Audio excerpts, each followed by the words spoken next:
Assalamualaikum warahmatullahi wabarakatuh. Salam sejahtera, salam nadi ilmu, amalan membaca. Nilai sebuah buku bukan sahaja pada harganya, bukan juga pada kuantiti muka suratnya, tetapi pada ilmu yang ada di dalamnya. Nur Zara Al-Syabiti Hisham nama diberi, pelajar tahun 6 cemerlang di Sekolah Kebahasaan Payataram CBA 7019. Saya seorang yang gemar membaca dan bercita-cita tinggi untuk menjadi seorang doktor suatu hari nanti. Beradanya saya di sini adalah untuk menyelami, mendalami dan memahami sebuah karya yang penuh berisi mutiara. Kata bertajuk Tenggelamnya Kapal Bandwidth yang dikarang oleh seorang penulis dan ulama terkenal di Indonesia sekitar tahun 1930 sehingga tahun 1970, iaitu Profesor Hamka ataupun nama sebenarnya ialah Haji Abdul Malik Karim Amruwah. Buku ini diterbitkan oleh PTS Publication and Distributors Sendirian Berhad. Ia adalah satu-satunya penerbit Malaysia yang diberikan hak untuk menerbitkan semula karya Hamka. Buku ini mengandungi 294 muka surat. Ia adalah buku cetakan terkini yang menggunakan ejaannya dengan ejaan baru. Buku ini menggunakan bahasa Melayu Indonesia sepenuhnya. Penerbit juga ada menyediakan glosari di bahagian belakang buku pada perkataan yang mungkin tidak difahami oleh pembaca di Malaysia.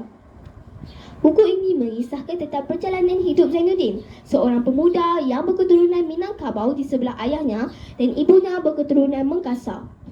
Kisah sedihnya bertitik tolak dari kisah silam ayahnya, seorang pendekar sultan yang dipenjarakan kerana membunuh. Oleh kerana peristiwa itu, Zainuddin dipandang rendah oleh suku kaum bapanya. Setelah menjadi yatim piatu, Zainuddin berhijrah ke tanah Minang. Dia dipencilkan di suatu sudut wilayah yang sepi kerana berketurunan campur. Sehinggalah dia berjumpa dengan Hayati, gadis yang digelar Bunga Suci Batipu. Mula dari berkawan, butik cinta mula bertumbuh. Tanah Minang kuat berpegang pada adat menyebabkan cinta mereka tidak kesampaian. Pedihnya hati Zainuddin apabila hadirnya Aziz yang berketurunan Tulin Minangkabau yang habis sempurna sifatnya. Itulah kisah cinta Hayati dan Zainuddin sehingga ke akhirnya. Kisah cinta dua darjat ini secara lembut dan sopan memberi kritikan yang tajam kepada masyarakat yang lebih memandang harta dan keturunan tanpa melandaskan agama. Karya ini membuatkan pembaca tenggelam dalam emosi penuh makna seperti tenggelamnya kapal Bandwidth. Karya ini dipelukkan dengan kemas dari sudut sastera, sejarah, sosial dan budaya seiring dengan moral yang diperoleh kepada pembaca.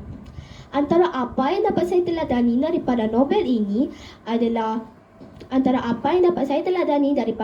ini adalah daripada pengarang yang menggambarkan erti cinta bukan sekadar sesama manusia sahaja. Ia adalah kepada tanah air, hukum adat istiadat dan kekeluargaan. Terdapat pelbagai nilai yang diterapkan dalam novel ini. Antaranya ialah nilai patriotisme, nilai keagamaan dan semangat cintakan tanah air. Impak pembacaan saya bagi karya ini ialah saya bertekad untuk sentiasa mengharungi segala dugaan dan cabaran dalam hidup dengan tabah dan sentiasa membuat sesuatu perkara dengan betul dan baik. Kerana selalunya perkara kebaikan hanya dapat dilihat dengan menutup mata.